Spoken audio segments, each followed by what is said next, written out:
What's up, everybody? March 18th, 2026 in the building. Opps SportsCast. Here we go. We got a lot to go over today. Lots Yes, been happening in the sports world. We got the whole crew with us. So hopefully it'll be a really fun time. What up? What up? I see you in the chat, Cito. It's good, brother.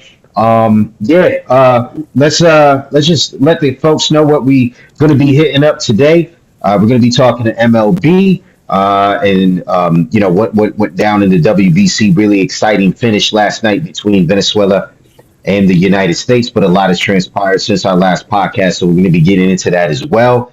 Talking a little bit about the mercy rules. Should they bring that to the MLB? NBA talk. There's talks of expanding teams in the league, and then a flurry of moves happened in the NFL, and we're going to be getting into all that interesting free agency talk, as well as what may become of some of those transactions, moves, and players and faces in new places. But first, let me introduce the team. We got the whole crew with us immediately to the side of me, It's Josh from Eastside. and immediately below it's your boy Big Zeke. in the building, and last but certainly not least, What's up, everybody? It's Dave in the cut. the man, the myth, the legend.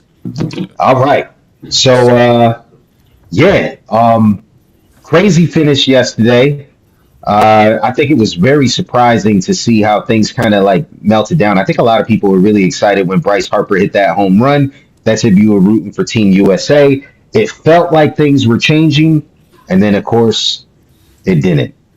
But Zeke, why don't you give us a recap of what you saw and your takeaways? Yeah, so that last night was a very exciting finish to what was a very exciting tournament.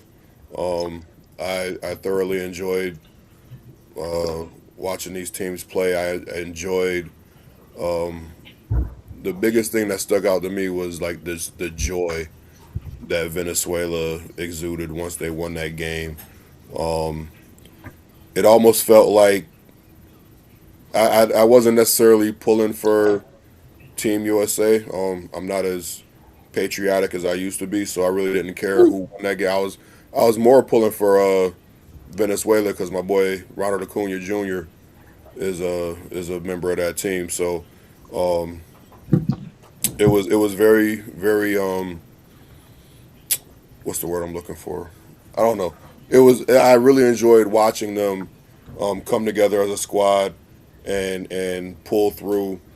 They were the fourth favorite team to win. They had the fourth best odds, but it was almost like the U.S., Japan, Dominican Republic, and then everybody else.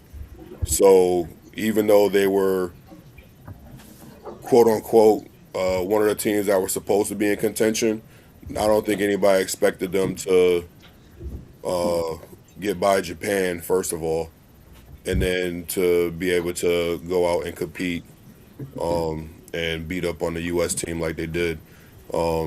The pitching matchup looked like it was supposed to favor the U.S., but I believe it Eduardo Rodriguez, he went out and he threw a gem, and the bullpen, despite all the limitations they were getting from the major league teams, they went out and they were able to piece it together.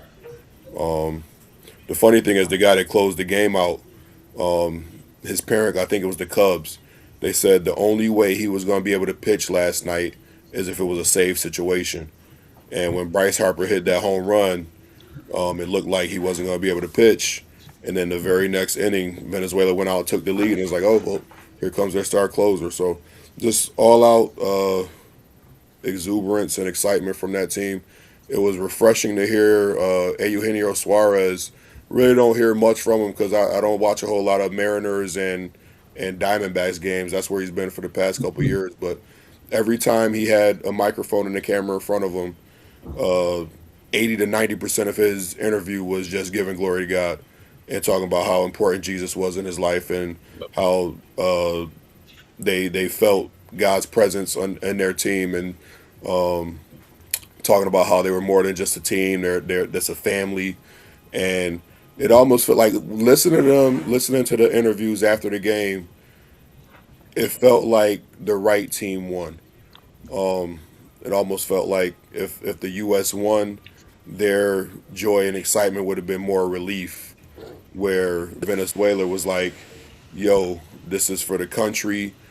This is for the love of baseball. All glory to God. And it was just real refreshing to watch that. So yeah, congratulations to Venezuela. I don't want to spend too much time on the shortcomings of the U.S. team, but yeah, it was. I don't know, what do you guys think? I know Dave watched. I'm not sure how much you got a chance to watch, Chris, but and I know Yeah. Josh. I love you, bro, but I'm not going to drag you into this one if you don't want to. Listen, all I'm gonna say is this: was this revenge from Venezuela for Trump taking over and snatching up the president? Was this revenge? Well, if we let's keep it on the baseball field. Last WBC, last WBC, Venezuela was winning the game, and it looked like they were going to advance to, I believe, the semifinals until Trey Turner hit a big grand slam, and the U.S. knocked them out of the tournament. So we'll look at that as this was revenge for that. Yeah. I'm with it. That's all I got. All right. Now, to me, it was about just how quiet the bats were for the United States to have that kind of squad. But props to Venezuela because when we were doing our pre WBC show, when we were talking about who were the contenders, we mentioned three different teams, and Venezuela was not one of them. We mentioned obviously the U.S. We mentioned Dominican Republic. That they look like a squad. I mean, you got Juan Soto talking craziness, and I'm a Mets fan, but he talking crazy. Oh, the best team didn't win, bro. You might be right. You might be right, but you didn't win. You know what I mean? And not for nothing, they did look like a squad because they were blowing people out. And the one team that was blowing people out, but the USA bats, surprisingly, the reason why we thought in the beginning when we did our pre WBC take was that they had the best arms, and they really did. We just all thought they would get more production at the plate, and the entire tournament they were leaning heavy on their pitching because they didn't really produce much at all the entire tournament from the plate. And a lot of people are giving Aaron Judge flack, but guess who made the last out for the Japanese team? That would be Shohei Ohtani. Yep. And so, like, if we want to be fair on this, like Venezuela did their thing. So all props and but it's crazy. It's like you got stars like Acuna on that team, and the one who took the WBC Finals MVP, you saw it was Miguel Garcia, the third baseman, which was Don't like sleep on Miguel Garcia though. That boy is a superstar in the making. Like his breakout season was last year. He had a real good season last year, and I think it jump started between last year and this WBC. He's going to be a name that people come to learn. He don't sleep on him. He plays in Kansas City. He's another one that has the misfortune of playing in one of the smaller market teams, but and Bobby Witt Jr. gets a lot of the shine. But Miguel Garcia, if you listen to his team, first of all, that's Acuna's cousin, so the greatness runs in the DNA. But yeah, he's one of those up and comers. So don't forget that name. yeah, Dave, you got something that you want to add to that? Yeah, I just want to second what Zeke was saying about it felt like the right team won, man. I just you know we can sit and look at all of the shortcomings of everybody involved, right? So we can go and we could look at D Row, how I mean he had an embarrassing WBC from a managerial standpoint. Mess ups with not knowing the schedule, how he managed, regardless of the players, having pitch counts, and they don't want this team doesn't want their pitcher to pitch this many innings or to start a specific game. That has nothing to do with the lineup. That has nothing to do with starting Byron Buxton, who went 0 for the world, and then he starts the final game in center field when you got a Pete Crow Armstrong, young, and not only young and fiery, but proven. I felt like, I mean, obviously he had a better WBC than Byron Buxton did. And I said from the beginning that Byron Buxton should not be on this team. I have no idea why he was on. It just made no sense to me.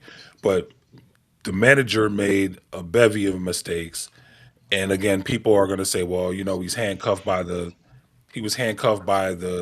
organizations and stuff like that, saying, trying to tell them what to do with their players or whatnot. So you know what? Stop picking people to be on the team that you glorify from the set of MLB Network, because that's basically what I felt like he did. I felt like he went out and he picked guys that he liked to wax poetic about when he was doing his everyday morning show on the network. And I just don't. Some of those decisions I just don't understand. The pitching coach decision I don't understand. The hitting coach decision I don't understand. We had Casey with the Yankees, and our hitters did nothing with him there. Andy Pettit had a quote where he said most of the time he was feeling overwhelmed with the pace of everything, that he was having a hard time keeping up. Who wants to hear that from the pitching coach of the American team? Nobody wants to hear that. And so for me, man, I just want I would love to see somebody that has managerial experience. Dero has managerial experience now, but he's 0 for 2 in this thing. And he's got the experience, but it's been the wrong kind of experience. I don't want to see Mark DeRosa managing this team again. I will put this out there, but I know that it won't happen because this gentleman has to be in camp for his team. But I'm going to tell you right now, if we had Alex Cora out there managing that team, if we had Alex Cora and picking the team and there were so many guys that would play for Alex Cora, right? And I know he can't do it the way that it's set up right now, but I have no doubt that these last two WBCs that we played in the championship game, we would have won those games with Alex Cora being the skipper. So all the heat that Judge is catching right now, as a Yankee fan, I'll just be fully transparent with you. He deserves every bit of it. All right. Because he wears that C on his chest in New York. He wore the C on his chest through this whole thing. All of the gimmicks would wear, coming in, to a slow mo reel, wearing the hockey jerseys and all of that stuff. These cats wearing hockey jerseys, and Fanatics can't even get hockey jerseys into the hands of the fans that paid for them. All right, telling the fans they're not going to get hockey jerseys until September, which is completely whack. So that's a whole other thing. There's so much wrong with this thing, man. Tarek Skubal, him coming in talking about he almost lost his life driving in the rain to get to the game that he's not pitching in because he quit on the team. Who wants to hear that? Whoever is handling Tarek Skubal, could you guys please make him shut up? Because all he's doing, man, is just making himself look like a clown. And I know this is not what y'all wanted to hear from me, fellas, but I'm hot right now, man. I just, you know, Well, I'm I'm Say taking what too you much feel. shine away from Venezuela, which I shouldn't be doing, but I'm extremely frustrated with how our team didn't Underperformed. show up. It's just like, so we're the US, the swagger will get us there. here's the thing though, like your rant and your venting kind of leads into my next question. Like, should we move the WBC to like in the middle of the season or even after the season? Like, if you look at hockey, they have a break in the middle of the season for the Olympics. When you have the international competitions for like the PGA with the Ryder Cup and the President's Cup, that's after the regular season. So you got players in either mid-season form or you don't have players ramping up, getting ready for a season. So you have players at top-notch conditioning and they're at the top of their game, and you can have like an Alex Cora not having to worry about who's going to make the roster, and he can actually run the team. Like, should we move to like a Olympic style where you got Team USA in basketball? All right, we know who's on that roster, and we know who's going to be playing. So these guys go through the regular season they finish their season, and all right, they know, all right, when the season's done in June, in July we got the Olympics. Like, should we move to that style? Because I mean, I love the WBC. Like, the product was decent, but when you look at Venezuela, I heard somebody point this out. A lot of these guys are playing winter ball. Like, there is no off season for them. So these guys are playing for the love of the game, and you got the guys on the U.S. team, like their season is over, and they're like, all right, vacation time, and I'm not going to touch a ball again until January. So you think if we want the top product for the U.S. team, maybe we should move the tournament to like mid season or after the season, so we don't have to worry about teams trying to handcuff these coaches on what they can do with the players. Yeah, I'm not with the mid-season thing, but I'm all for getting more WBC. Maybe we could do every other year. To have the WBC. I like where it is in the beginning of the year because when spring starts to roll around, I start thinking baseball. I start getting hyped up, and this is great high quality baseball. Before the season starts, it gets the players hyped up. I actually like the timing of it. I don't think I would be for seeing my star players, diving, sliding, and going as aggressive as they are mid-season. Because they call baseball a marathon. And in that dog days of summer, if they get injured, I'm pissed because we're that much closer to the actual goal. Whereas if they get injured in the beginning of the season, I just feel like there's still time to get them healthy and still be able to make a run for the pennant. I like the placement of it. I want more of it. I mean, I'm cool with having it every other year. I think what they do like every 4 years now. So every other year would be cool, but I mean, I don't know. I feel like if you move the placement, you wouldn't have to worry about Terry School. Well, oh, can I pitch or can I pitch, or you can't use this guy in back-to-back games because he's not warmed up for the season yet. Like, you take it to August, these guys, their arms are loose. Not maybe not August, but July, like right around the time the All Star game would be. All right, this year we're doing WBC instead of the All Star game. These guys, their arms are loose. They're ready to go. They're available. You can pitch them just like it was a regular season game. I don't know. I think if we moved it, we'd have less restrictions on who can play, when they can play, and we have less restrictions on who can coach the team. It's easy to pull DeRosa from the set of MLB Network, like Dave said. It's easy to pull him from his desk in February and March because, I mean, they can just replace him with another talking head. You can't Right. pull an Alex Cora or AJ Hinch or one of these top MLB coaches. You can't pull them. Like, you look at Team USA for a while. They had Coach K coaching on the sideline. That's a top notch basketball coach. We can't get one of those guys from the MLB to coach our teams because they gotta get their team ready for the season. So I don't know. I think there are pros and cons to wherever you place it. Because I mean, we got the Braves shortstop got hurt slipping on ice. So if somebody's gonna get hurt, they're gonna get hurt. Right. Like, we lost him for like the first couple weeks or a couple of months of the season, or whatever, because he's got to recover from a broken bone, slipping on ice while he was walking around at home. He wasn't even on the baseball field, so I'm not worried about when Right. he get hurt. Accidents happen. All right. Well, let's. Let me Yeah. jump real quick. I'll try to beat the timer, man. I don't think We're that already our over the players. timer. You Technically. love the timer, huh? I don't think our players are committed enough to do a mid-season. A lot of them want to go home to go on vacation or do whatever.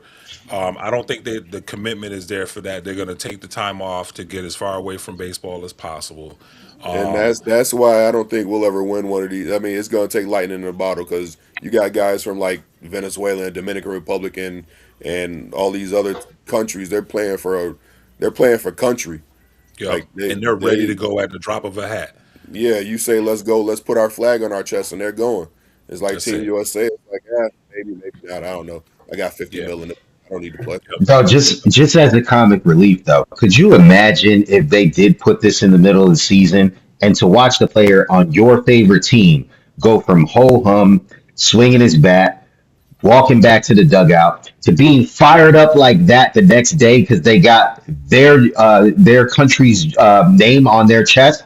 I'd be pissed. And they're like, bro, Look, where's that here's energy? the thing Where's though. that excitement? You know what I Here's the mean? thing though. They can't do that. Like I'm watching Acuna and Garcia Wilyer Abreu, he hits a home run and he throws a bat 50 feet in the air. If he did that wearing a Red Sox jersey against the Yankees, he'd have to worry about catching a ball in the ear hole next time he's at the plate. But in the Yeah, WBC, they welcome that. They embrace that. They don't have to worry about. I got Ronald Acuna Jr. for years. He's been having his own teammates, let alone his own fans, criticize him for how he plays the game. But when he's playing with Venezuela, everybody in that dugout plays the same way, and it's yeah. comfortable. They let loose and be themselves. So yeah, Well, that kind of leads me into the next topic because I wanted to talk about one of the exciting aspects of the WBC that I actually think they should bring to the MLB. Um, During the WBC, we had multiple teams hit walk-off home runs in the seventh inning, right? And so what's crazy about that is the WBC has a mercy rule.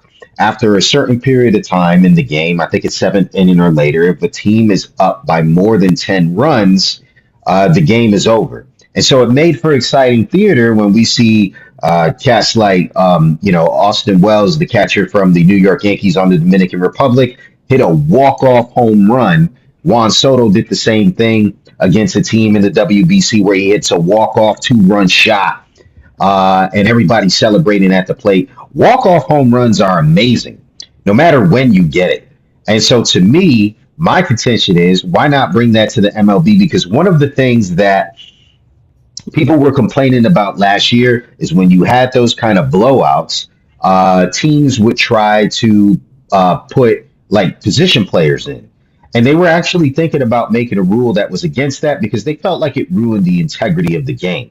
You don't want to put a position player in, where people are just like, you know, uh, driving up their stats, or just putting a bad product on the field. Why not give more incentive for that team that's ahead to push a little bit harder to shut it down?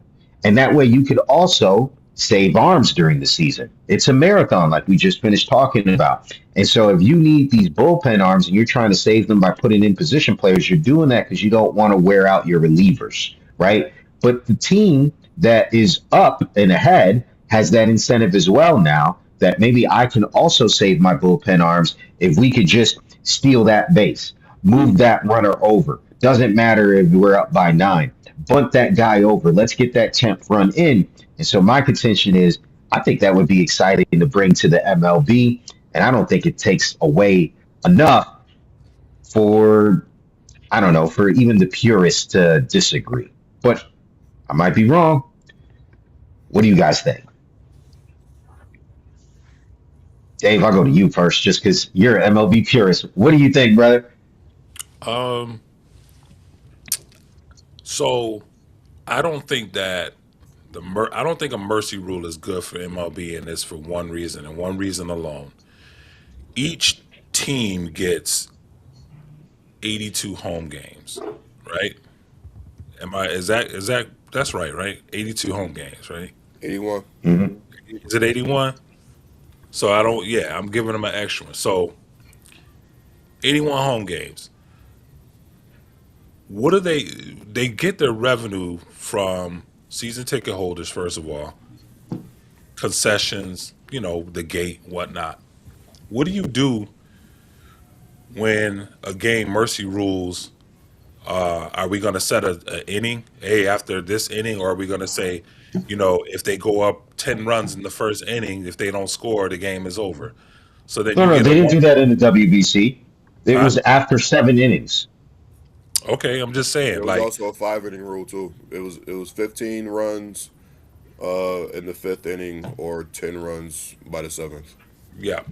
So my point being, I don't know a single owner that's going to agree to that because that's going to hurt their wallet. That's going to take money out of their pocket because you got the potential of a game going extra innings. Whether with the ghost runner even in play, you still have a game that could go, 12, 14, 16 innings. If you mercy ruling after, let's say, let's give it 7 innings. If you mercy ruling after 7 innings, not only is that going to mess with the owner's pockets, it's going to mess with incentives for players who have contracts that are incentive laden. If they don't, they have to play a certain amount of innings. Pitchers have to go a certain amount of innings. Pitchers have strikeout goals that they have to hit for their contracts. I feel like there's too many negatives just to get a game over because another team is whooping up on another team. There's too many there's too many major factors that could contribute to people losing money, and that's really what they. I mean, let's call a spade, man. It's like I heard Aaron Judge said we're playing a kids game, but you know what? They're not playing it for free, right? So at the end of the day, and we saw this with the pandemic, none of them would play for free. So the money is the big deal. So they got to be out there. They got to be out there making that money, man. So I don't. For that very reason, I don't think the mercy rule is a good idea for MLB. Boo. Zeke, you want to jump in or no? I mean, I kind of agree with Dave. I don't. If you want to bring it to like the All Star game or spring training, yeah, go ahead and get the mercy rule out. I was watching the game earlier. It was the Dodgers and the Giants. They called the game after like the seventh or eighth inning because it was over 100 degrees. So if you want to bring like rules into shortened, meaningless games, cool. You will keep it in the WBC, cool. But time and time again, we've seen where uh, guys are out there and they could be down by 10, but then here comes the big comeback. And I mean, you don't want to shortchange somebody the opportunity to come back and win a game in a game that's going to determine their postseason. Um, so yeah, fans were in an outrage because the games got shortened because of the pitch clock, and they were still getting 27 outs on each side. So can you imagine the outrage if they go to a game and it's called after 5 or 7 innings because one team's losing by too much? And I mean, nah, I don't think it's a necessary thing to bring a mercy rule to the regular season. Boo. Okay. Let's keep moving, guys. Um, NBA news. So the NBA is in the process of adding two new teams to the league. This is projected to take place in the next year or two. Uh, so a couple things would happen. They would be bringing back franchises in Seattle, and then they would also be adding a franchise in Vegas. Now, we've talked about gambling in sports at nauseum on this show in episodes past. I've made it clear. I think it's an absolute mistake to bring franchises to the gambling capital, but that's what they're doing. But that's not what this topic is about. They're going to be bringing a new franchise to Las Vegas. They're going to be bringing a new franchise to Seattle. And because of that, since they're both on the West Coast, one team is going to have to move to the East Coast, which is going to make for interesting theater. And right now, what's speculated is maybe Minnesota or Memphis it would be the team that has to make that move. So, in addition, um, I think, well, as far as between Minnesota and Memphis, I think the team that probably should make that move is probably Memphis because they're just languishing out there on the West Coast. But I think it'd probably be even more fun if Minnesota did because then you get, Anthony Edwards on the East Coast, which, I think that'd be prime time games if you get more games against the Chicago Bulls, more games against the New York Knicks and some of those franchises like the Boston Celtics than, against the Denver Nuggets. You know what I mean? But I think that would make for some real interesting theater. But I think you got to think long term, and I think probably Memphis is probably the better move. Being out there in Tennessee and what have you. But the question is, which franchise are you most excited about to see that NBA expansion? And for me personally, and then we'll throw it up to Zeke. We'll toss it to you next. But For me personally, it's Seattle. When I grew up, it was the Seattle Supersonics and the great Sean Kemp and Gary Payton teams. To be able to get those fans a franchise back, I think it would be really cool. I'm not excited at all for the Las Vegas squad, just because I don't think any franchise should be purposely putting teams in the gambling capital, especially in light of everything that we've seen.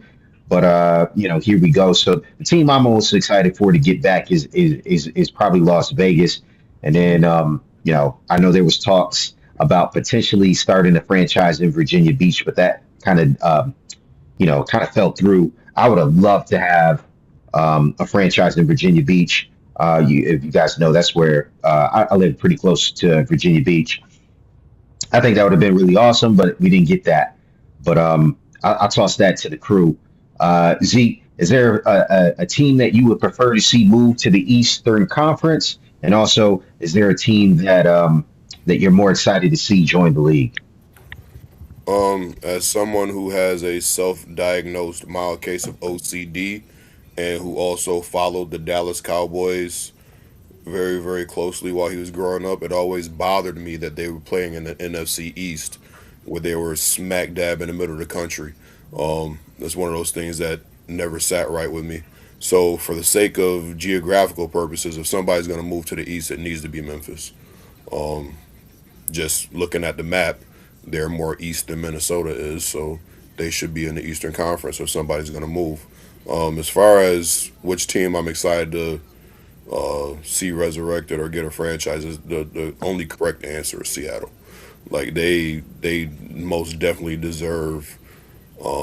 I watched random, but it's relevant to the topic. I remember a episode of Monday Night Raw I was watching, and it's common practice for the wrestlers to take jabs at whatever city they're in. They get loud boos and whatever they do it for the reaction.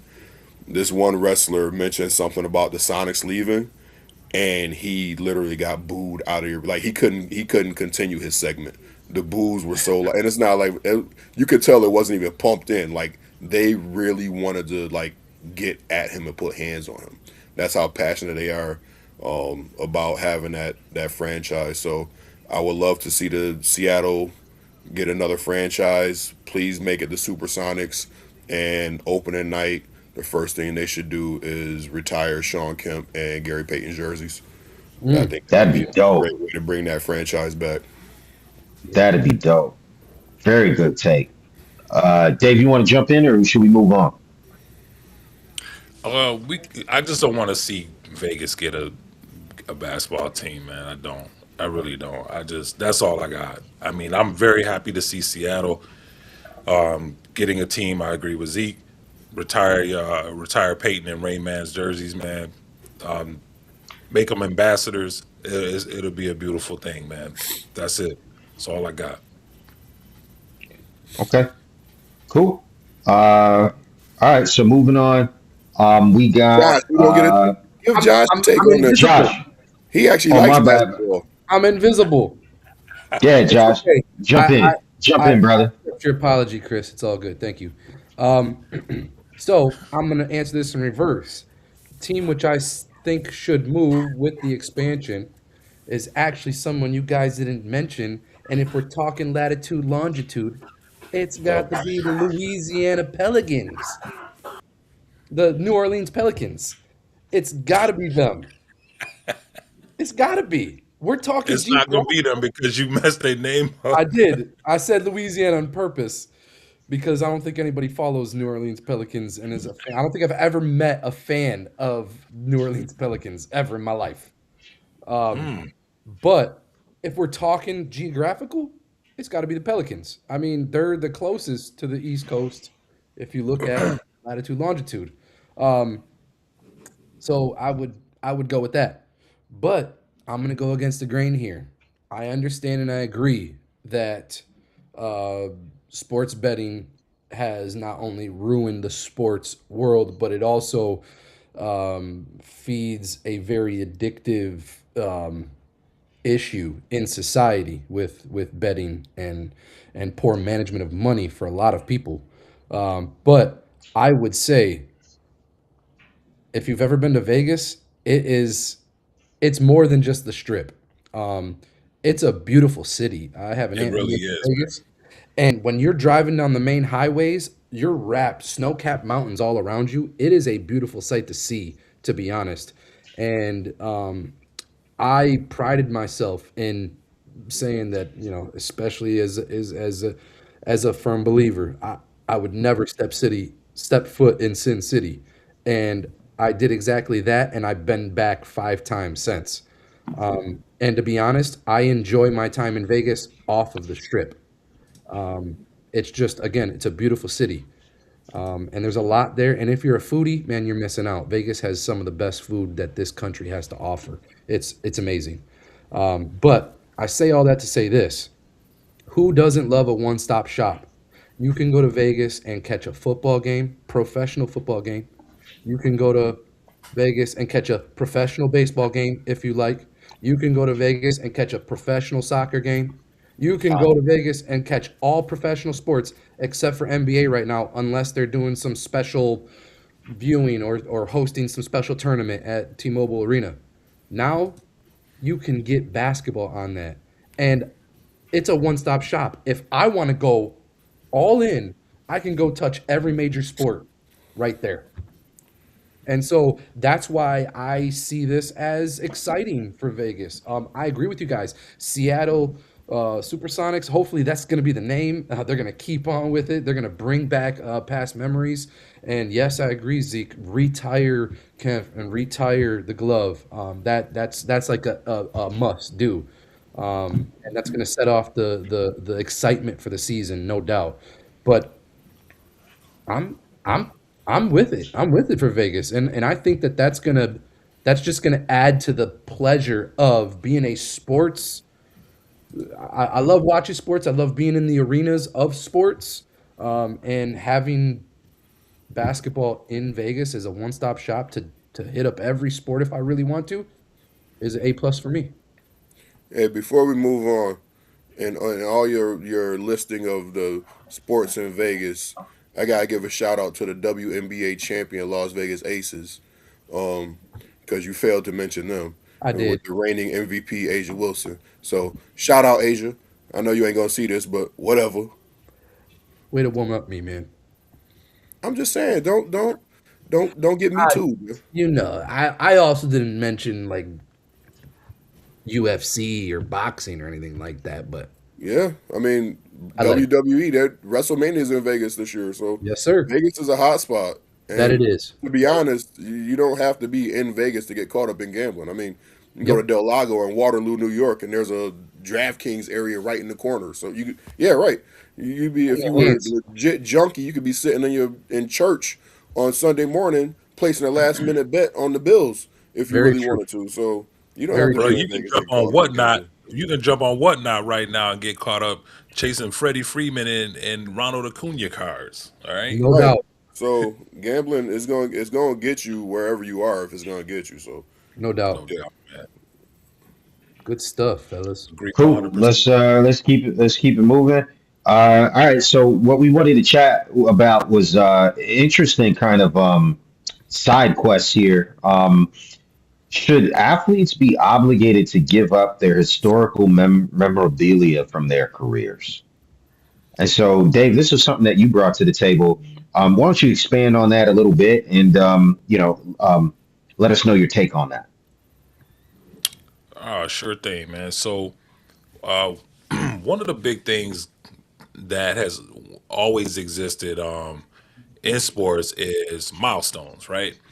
You see a young man get his first hit, in the majors, and then they're calling for the ball. The guys on the bench are calling for the ball, and then the opposing player throws the ball in, and then a vet acts like he's throwing the ball over into the crowd, but he has a real ball in one hand, but he throws a fake ball over into the crowd, and you know they kind of haze the rookie and make him think, okay, your milestone ball is gone forever, right? And those things mean something to players. And there's a trend now with the popularity of Hall of Fame establishments, whether it be the NBA Hall of Fame, Major League Baseball Hall of Fame, the Hockey Hall of Fame, right? So the Hockey Hall of Fame just happens to be in Toronto, and Cooperstown, obviously has Major League Baseball Hall of Fame. So in the last month and a half, there's been two instances about that have come up about memorabilia and memorabilia being given to the Hall of respective sports, and that would be the Hockey Hall of Fame and the Major League Baseball Hall of Fame. So everybody knows we had Jack Hughes, who won Olympic gold with the U.S. Men's Olympic team. He scored the winning goal, and through all the celebration and stuff, the puck ended up getting lost. Somebody asked him in an interview where the puck was. He has like, I don't know, I haven't seen it, I don't know where it is, but we'll figure that out. Well, this week the puck showed up at the Hockey Hall of Fame in Canada, and Jack Hughes was not too happy about that. He said, "I want my puck back, right? And I'm going to get my puck back because I want to give my puck to the puck to my father. I don't. The puck shouldn't be in the Hall of Fame. It should be with me because I scored the goal." And they asked him, well, have you reached out to the Hockey Hall of Fame? And he's like, no, I'll get around to it. And I was thinking to myself, all right, if it's that important to you, how come you're not reaching out to them right away? I would have, you know what I'm saying? But the Hockey Hall of Fame responded, I believe it was this morning, and they said he's not getting the puck back because it's not his to give back to. And and I'm like, okay, so now you got this face off. I don't know if they're trying to antagonize this kid or what, you know what I'm saying? And I don't know what the written rules are as far as, who the puck belongs to. Does it belong to the international hockey community or whatever, organization or whatever? But another case came up with Vinny Pasquantino where he hit 3 home runs in the WBC game, and the Major League Baseball Hall of Fame wanted his bat for the Hall of Fame, and he told them no. And he said that bat is going to stay in my family because it's a milestone that needs to be shared with me and my family. And obviously they took the high road and they're like, oh well, we'll wait for you if you change your mind. There's a home for it and blah blah blah. Maybe we could do it on loan or whatever. And my thinking is, why we got one sport here who's drawing a hard line, and basically kind of like you know uh, getting in a battle stance with Jack Hughes, who's an American. I don't want to say American hero because I feel like only our troops are heroes. You know what I'm saying? But he's an American American sports icon. hero. Yeah, he's a sports hero. The kid will never pay for another meal in his life in the U.S. I feel like based on what he did.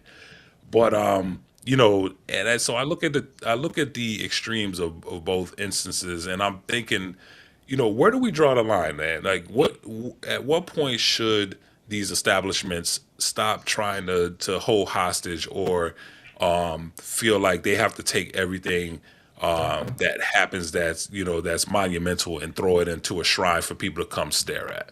So I just kind of wanted to get everybody's take on it and have you guys tell me how you felt about it. What about you, Peasy? No, I'm with you. It's crazy because it's like I can see it both ways. In one aspect, you want to feel for the athlete. You accomplish something great. You think that they should be entitled to that moment. But at the same time, it's like I understand where they're coming from. Hey, possession is 9/10 of the law. So Right. if that ball goes into the stands, that ain't yours. And I can only understand like if someone hits a home run and I catch it, and all of a sudden someone snatches it out of my hand and says, "You ain't hit the home run, bro. We beefing." So like I can see it both ways. But yeah, I think from a sentimental standpoint, you want to make the athlete happy who accomplished that great moment. Um, but hey, I mean, if they really want it, they could pay cash. They get paid enough. personally, I think Canada, with the Hall of Fame being in Canada, I think they're doing this on purpose, right? Because this is their way of kind of getting back at Jack Hughes for giving them a black eye and and just Hulk smashing them. You know what I'm saying? And forever making them look weak. Because they won the gold.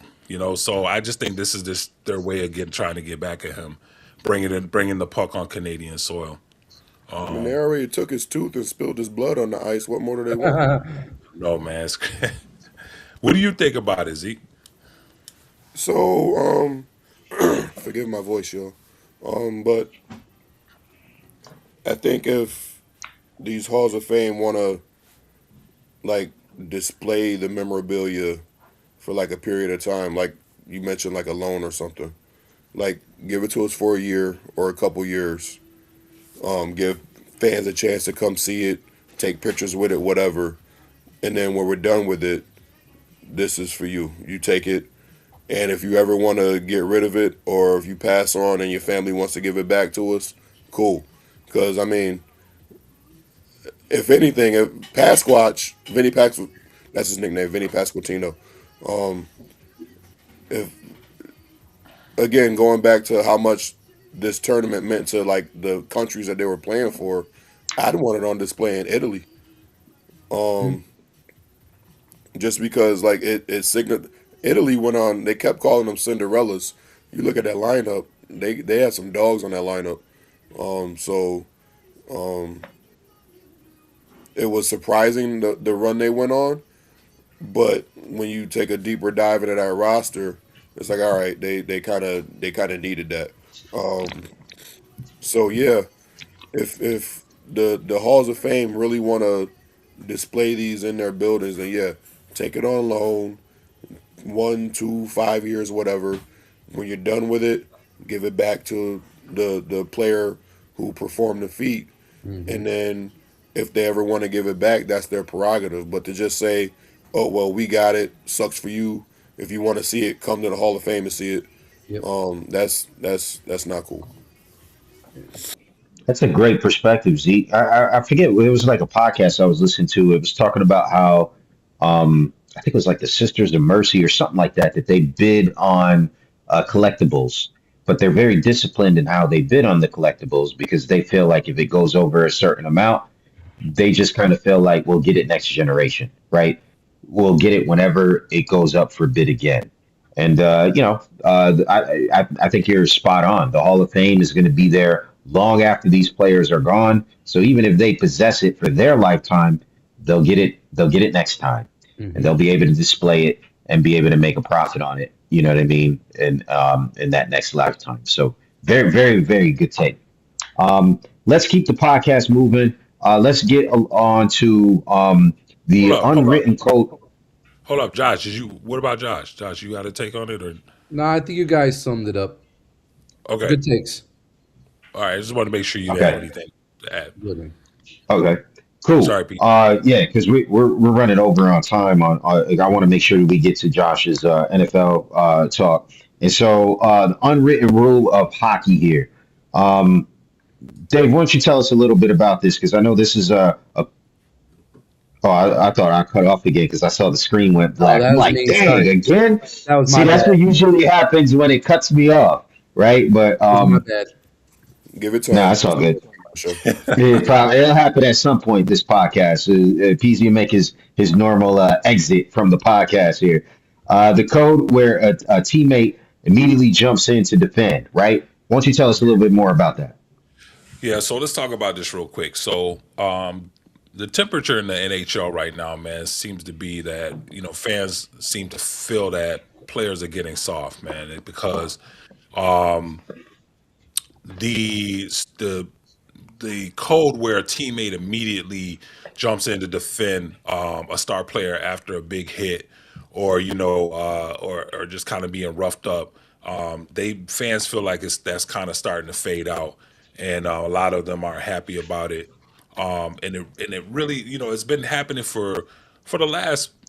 I've been seeing it for the last month. I particularly have taken notice the Buffalo Sabres squashed that whole thought process for me that this thing was happening on their team, because when they played a few weeks ago, man, they were like they weren't having it, bro. And they they had their teammates' backs.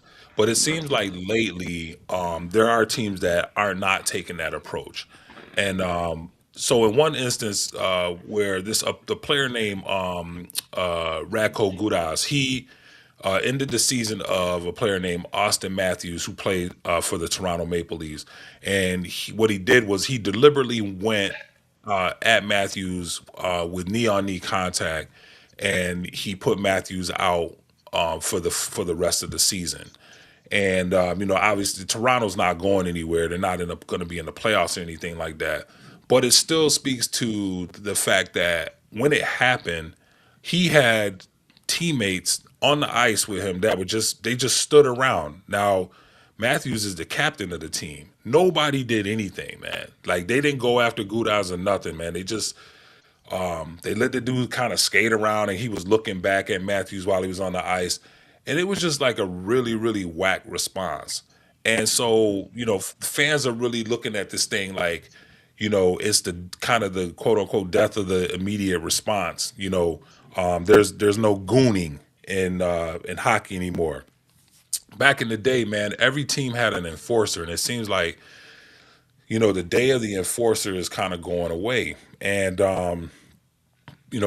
back in the day, I hate to say it, like back in the day, man, it makes me sound like super old, but I mean, the reality of it is that if a superstar hit another player, whether it was a clean or dirty hit,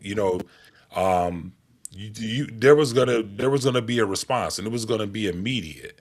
And you know, goalies get protected a lot in hockey. If you see somebody brush up against a goalie during or after a play, we saw that this past Friday. My wife and I went to an Amherst game, man, and there was so many fights. And again, it's like you go at if you even act like you're gonna touch the goalie, this you're gonna pay the price. And it just for whatever reason, fans just kind of feel like oh, they're nobody wants to be the enforcer. The players are acting like they're just gonna let the referees kind of police the game. There's a thought process that the game is shifting from being a physical game to being a game of skill, and at the end of the day, they feel like it's hurting the team chemistry. Like if your captain goes down and the team feels like they can't rely on you to rely on each other to go after whoever is taking out their players. Like, where does that? What are we doing, man? Like, where does that come from? Like, why has the shift gone from physical play to more of a skill play? And so I know that you fellas aren't watching hockey like me, but I'm thinking about other sports. Like, in other sports, what other sports would this not be tolerated in? Like, there's only so much that you can do in the NFL without getting a flag or getting a fine. You know what I'm saying? But you see players try. You see players try to retaliate in other sports. And I would think that hockey would be the last sport where guys aren't coming up, and stepping up to defend their teammates. Now, I'm not saying all the teams are like that, because they're not. You know what I'm saying? But I don't know. Can you guys think of any other sports where if this type of thing was happening, how would the fans react to it? Well, I know in the NFL, when you see the quarterback get hit late, you got two or three offensive linemen jacking up whoever did the hitting. Um, I haven't watched much NBA lately, but I don't know how many Udonis Haslams we got left on the bench where if something's going down, the coach looks to the end of the bench and he goes in and gets his pound of flesh. Hmm. Um, we don't have those enforcers like a Haslam or a Oakley or whatever. I don't know if it's a generational thing. I don't want to keep calling these kids soft, but Isaiah Stewart, we still got one. Yeah, I don't say that. Rochester alum. Don't do that. Don't do that. He gets no love. Um, Oh. He's an enforcer. yeah, okay. Um, Ben Wallace, the Aldi version, great value Ben Wallace. Um, Dang, bro. Wow. I'm just saying, like, dude, whatever. This isn't about Isaiah Stewart. You're It's right. You're about, right. but yeah, I mean, I remember his what's his name, Chara. This dude was Yeah. like 6'7", 6'8", without skates. I used to So call him Big he, Bird. yeah, like he was one of those dudes where, if you hit the star player, you had to worry about Lurch coming to get you. Yes, you did. Um, Zdeno I, wasn't I playing. He wasn't. And I mean, when you had players like a Wayne Gretzky or a Mario Lemieux, Yarmil Yager, like Austin Matthews, that's not just some dude. I believe he was number one overall pick when he was in the draft. Like he's one of the up and coming stars in hockey. If I Yes. mean, maybe not even up and coming, he is one of the stars of hockey. So you should have a guy on the ice that if he goes down in a cheap way, yo, whoever did the perpetrating, they need to be looking over their shoulder, not just skating around freely. Because yeah, even in the NFL, if you hit my quarterback, the flag might be worth it. I'm taking the 15 yards just to let you know we're not gonna let this happen. So I don't know. Maybe it's a generational thing. Maybe it's a shift in the mindset. Um, I don't know. Maybe it's a lack. I don't know. I don't know if it's a lack of passion. Um, I don't know. It's just some things you just didn't do back in like the '90s and the early 2000s, where maybe kids these days they just let it happen. Hmm. I don't know. Yeah, man. It's skill over physicality, bro. I don't know. Really quick, let me throw this out here. Josh, you got it. Do you have a thought on it? No, not really. Not really. Okay. Peasy, what about you? Then I want to throw some stats at you real quick. Yeah, no, I don't got anything. Nothing? Okay, cool. So check this out. Here's five teams, all right? Five teams from the NHL as of March this year that have no problem throwing the hands, all right? Tampa Bay Lightning is leading the league in the major fights. They got 37. The Boston Bruins, 29. The Calgary Flames, 22. The Philadelphia Flyers, 21. And rounding out the list, I think they got most of theirs actually 2 weeks ago, is the Buffalo Sabres with 19. Each of those teams has a kind of like a notable protector slash enforcer, and they're doing their thing, man, and it shows because they're fighting for their playoff lives, man. Some of these teams, and they're setting a tone. But what's most important is while they're setting the tone, man, they're letting their teammates know that they have their backs, and I think that's what's most important. So, as somebody who just recently like started following hockey, I'm gonna keep my eye on this because, as I saw last Friday night, man, fights are a major part of the game of hockey, and that's why people go. I know people want to see goals being scored, but people go to see them fight, man. And I saw a lot of fights last Friday night, so I appreciate the time, Yeah, fellas. That's all I got for that. I'm definitely one of those people, Dave. If I go to a hockey game and there's no fight, I'm like, bro, what's happening here? Like that's the reason. Yeah, man. They were, That's yeah. part of what makes me a UFC fan. But hey, a lot happened in the NFL. Let's make sure that we spend a little time on that. Let's actually let's just throw this up.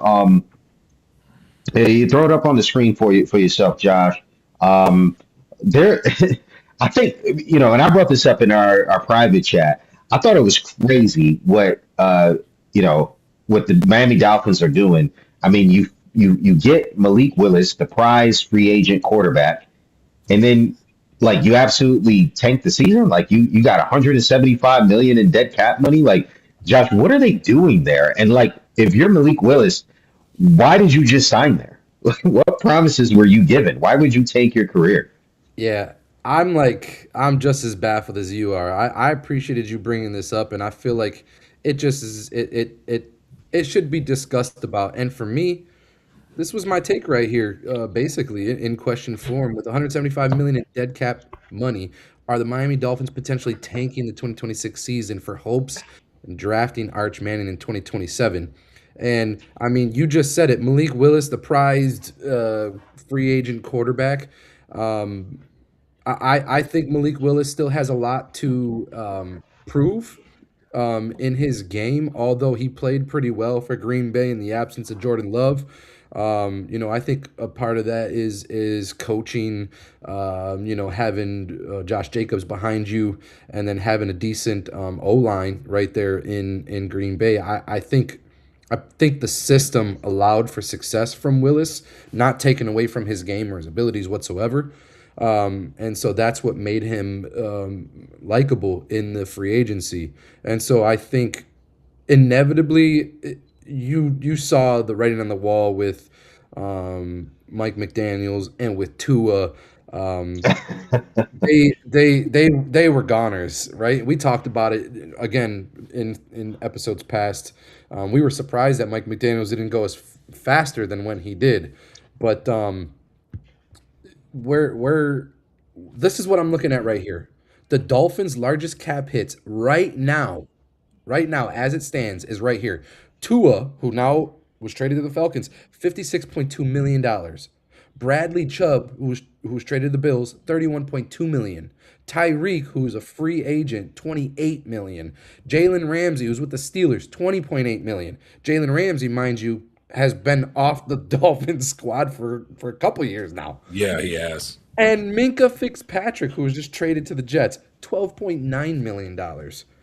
This right here says it all. What was Chris Greer doing?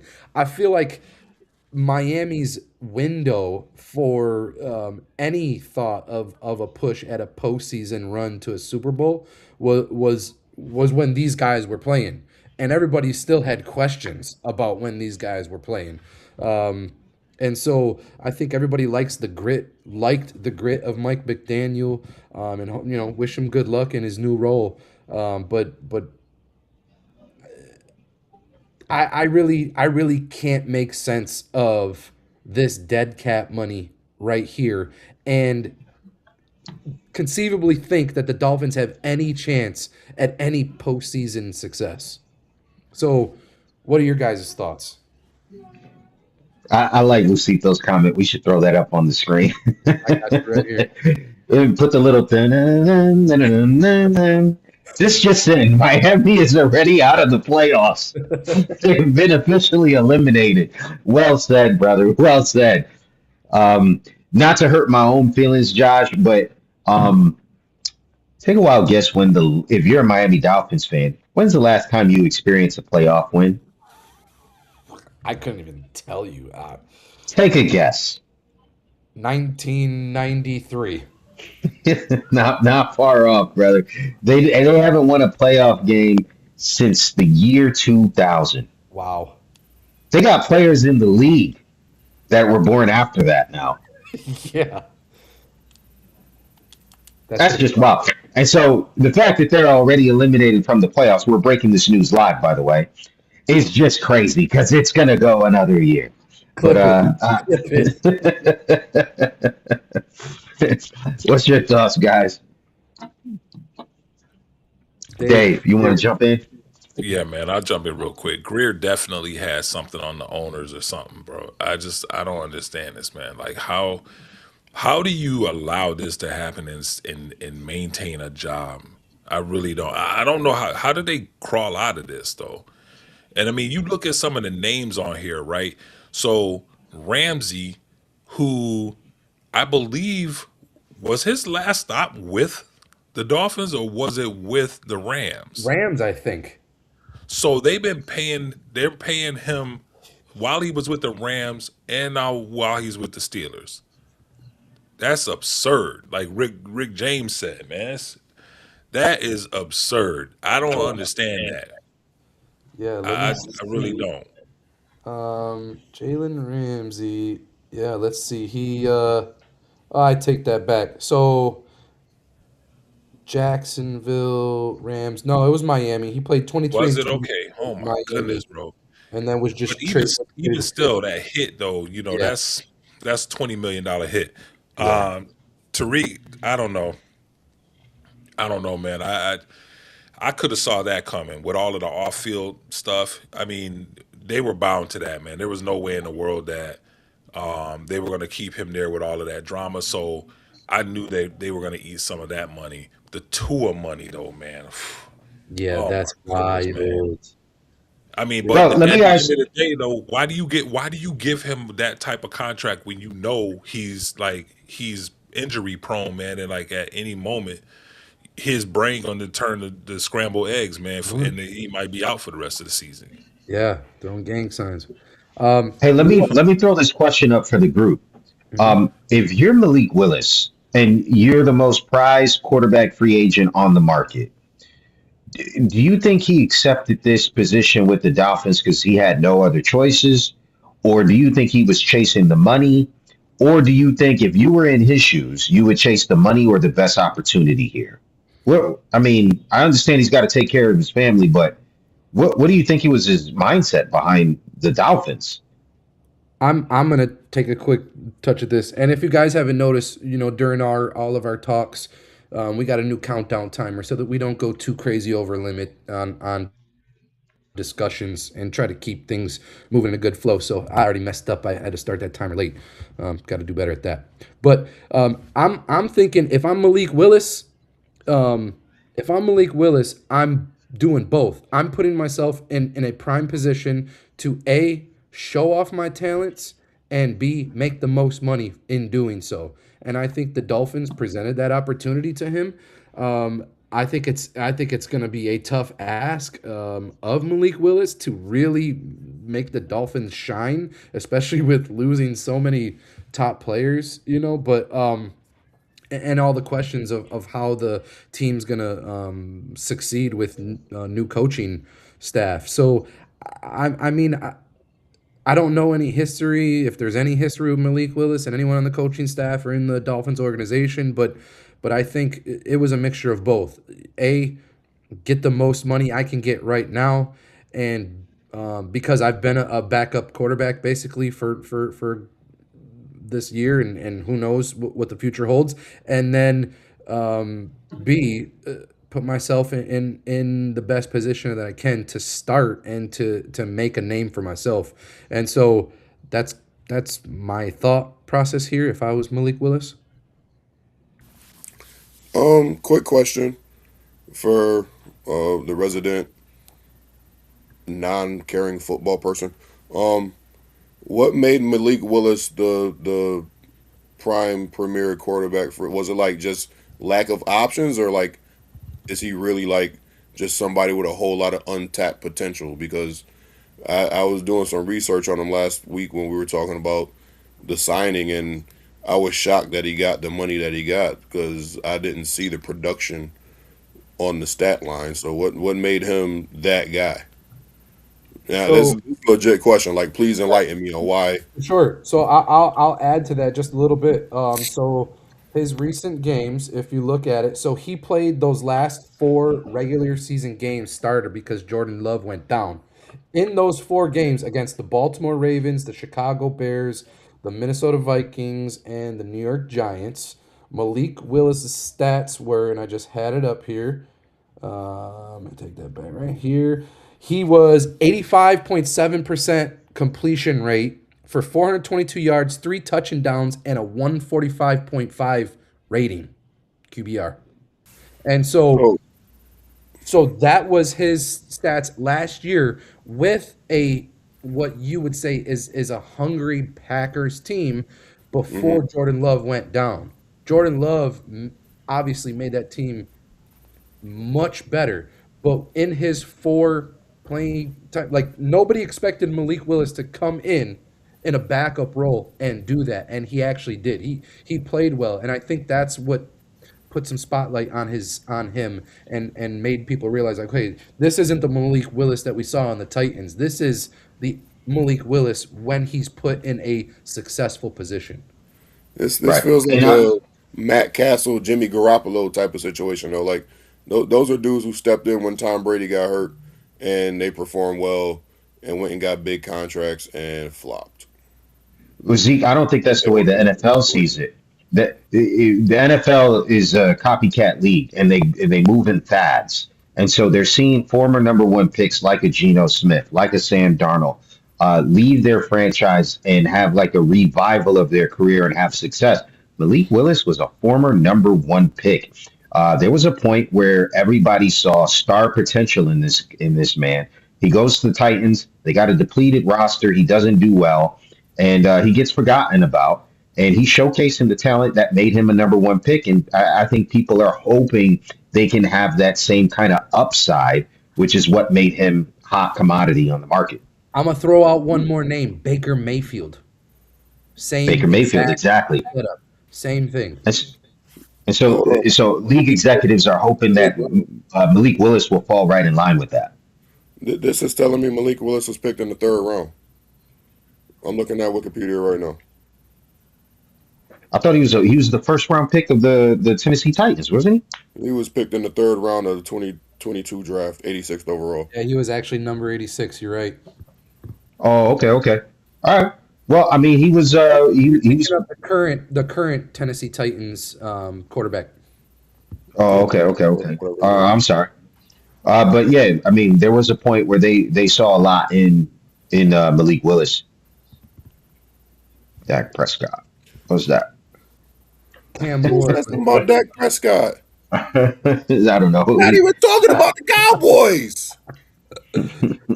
Dave, All what are you right. thinking here though on this? Like, what are your thoughts with Miami? Do you think that they're intentionally tanking here with all of this dead cat money in hopes of a Archie Manning, Peyton, a Manning family bloodline saving grace? I mean, they will be in the same position with Arch Manning that they are with Willis. I mean, Bingo. look at Arch. What is Arch Manning doing, man? Mhm. Nothing. The pedigree doesn't guarantee that you're gonna be Eli or Peyton, No, you're or right. Peyton and or Eli, I should say. You know what I'm saying? Yeah. I just the name may get him the check, right? But the name ain't gonna get him the chip. Mm. The skill has to get him the chip, man. And I just, who are you tanking for? I just really need to know. Like, if you think about it, they play this season, they pay this man what, 54, 45 million, 45 million, right? Mhm. You 45 get this guy, guaranteed. I think it was like what 67 overall, something like that. gosh, man.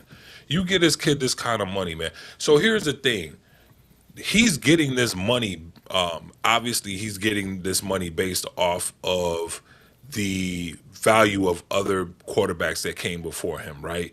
You're looking at the Darnolds. Now, I mean, the valuation of quarterbacks is so high because of these contracts that these other quarterbacks are getting. So with the quarterback, they say that the well for quarterbacks is dry right now, which, I mean, these teams keep regurgitating the same quarterbacks, and just like they do the coaches, you know what I'm saying? They send Darnold comes from one team and goes to another team and wins the Super Bowl, and then everybody thinks, oh, let's go with the let's. They did it with Baker. It's like, Baker didn't do well here. Let's send him down here and see if we can get something better out of him. It just so happened to work out for Sam Darnold because Sam Darnold went to a team that could coach. I mean, them guys can freaking coach over there. So he ended up being in a good situation. But what are they tanking for, man? Back to my main point. What if they are tanking?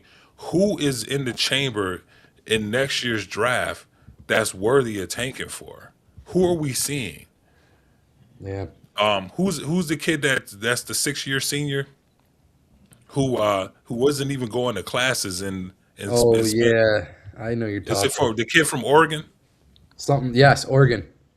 Yeah, he opted to stay in for another year, right? It's just like, yo, man. It's like, can you play ball or can't you? Well, can I Like just say, $4 million a year they're paying this kid in college, and it's like that's probably the most money he's gonna see because I don't think he has it in him to play on Sundays. So again, like Arch Manning, like where do we I'm if not Arch get Manning is the prize, what are we doing?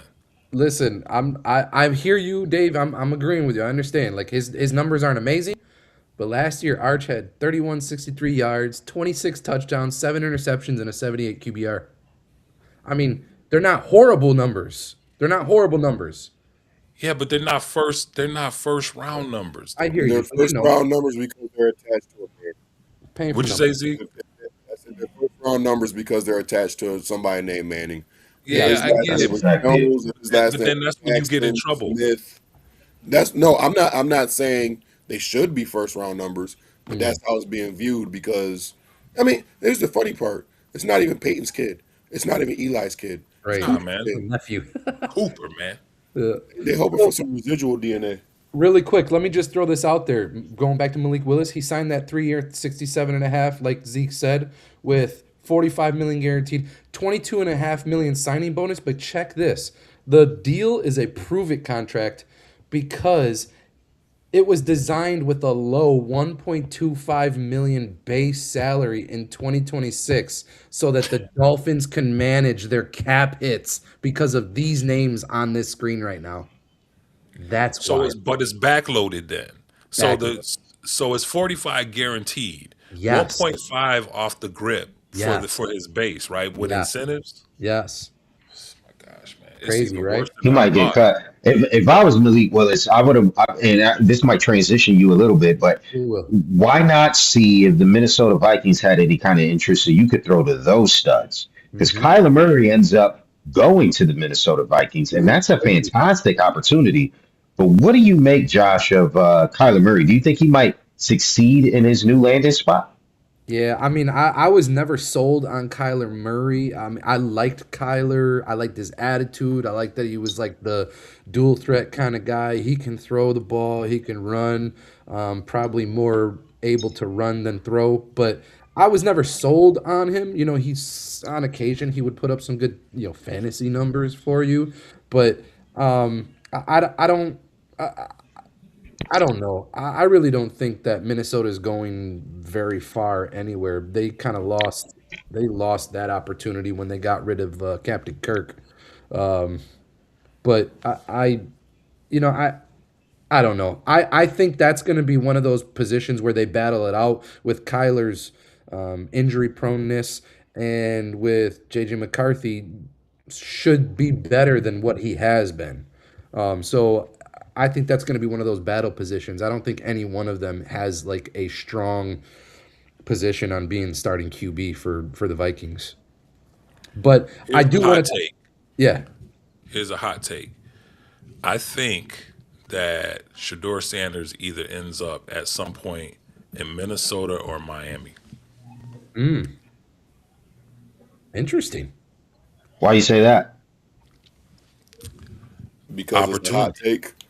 opportunity. I take clip it moment. I mean, if you think about it, pardon me, I don't know. I don't know. It seems like the new coach seems to like him in Cleveland. They show the video of them getting along or whatever. But like when he can leave, when he has an opportunity to leave in what, 3 years, Mm, I'll give Willis that much time to fail in Miami. What better situation for the kind of person and personality that Shador has? You talking about Miami? His yeah, father's from Florida. You know what I'm saying? I mean, just think about it, man. And you get him in a dome. I think that he could do some things, even though he's accustomed to playing he played in Colorado, but then again he played in Jackson, so he's used to playing in hot weather. He played in high school and his youth ball in Texas.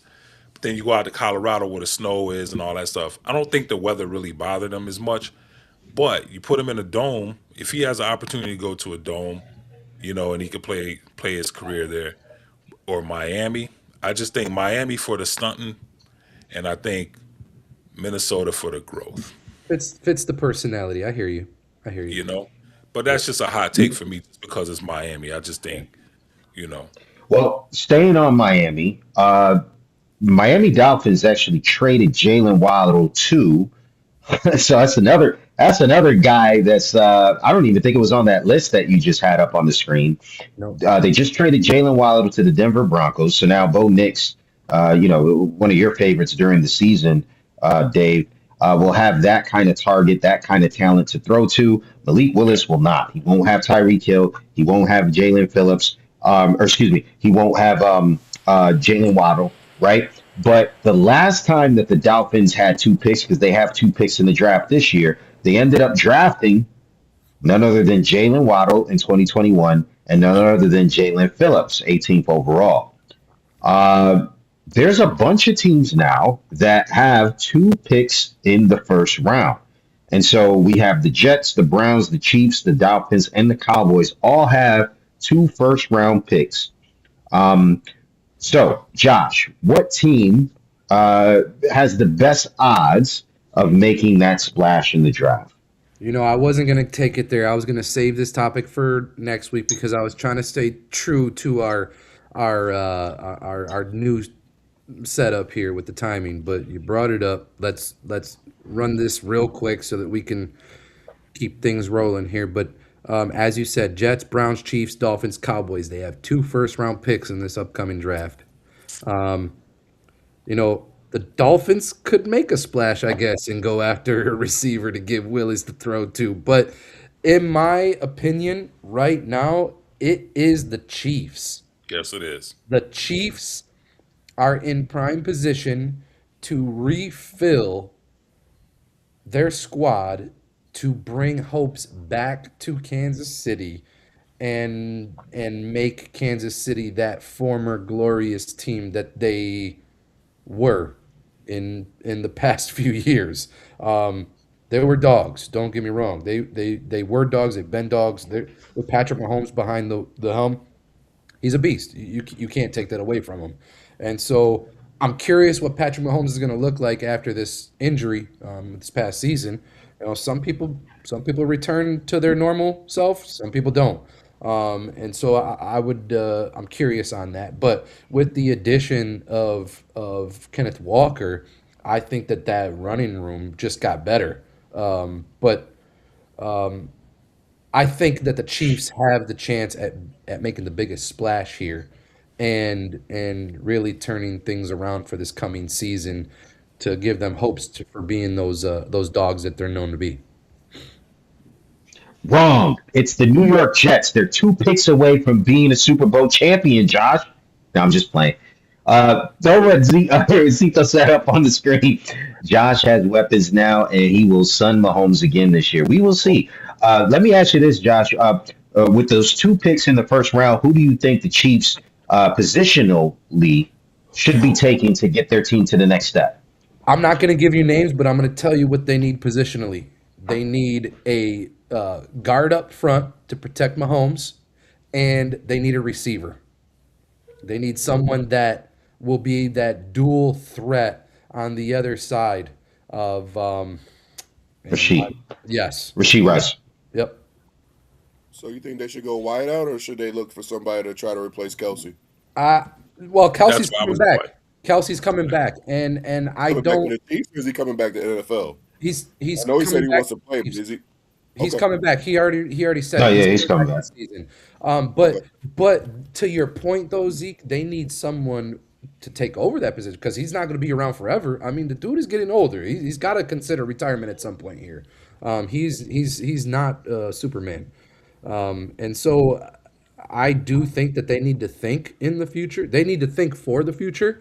But to be honest, the tight end position is really odd right now in the NFL.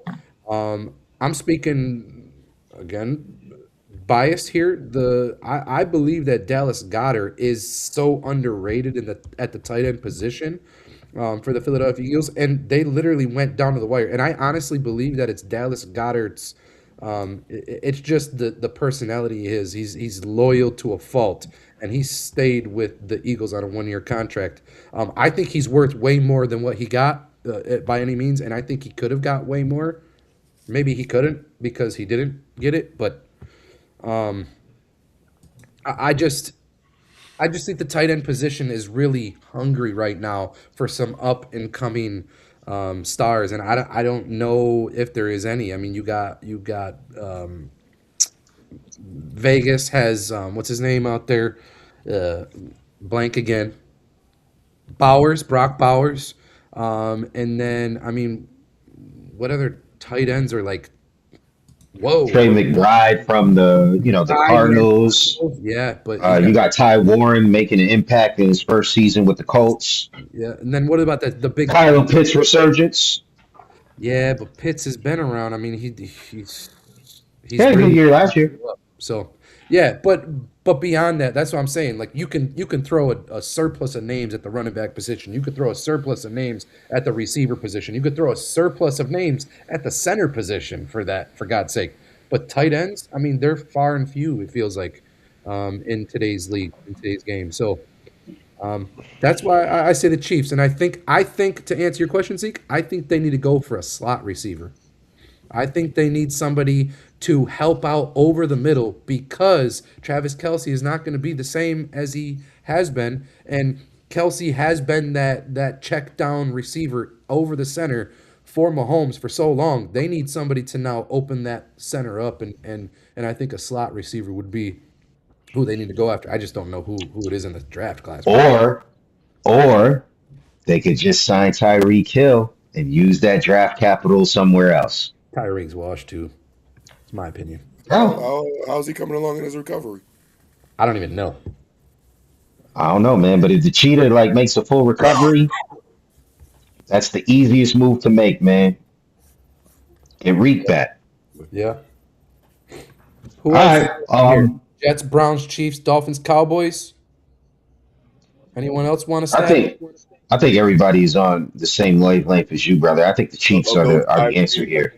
I think I trust the Chiefs to do the right thing with those 2 first-round picks. I Yeah. don't trust Well Jerry said.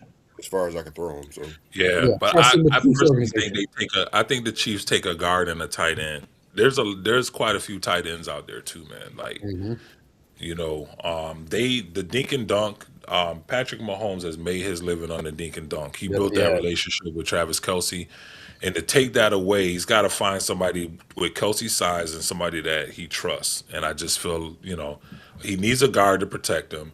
They could get a speedster at any time. There's gonna be a ton of speedsters. You see all these dudes running 4.3s in the at the combine. The speed is out there. Cheetah, the cheetah, let him go, man. First of all, you got to deal with him with this with the gimpy leg, right? And then you got to deal with all of the drama, with the Rolls Royce and Bentley buying, baby mama and all of that nonsense. Who wants that headache, man? Who wants all of that drama that he brings?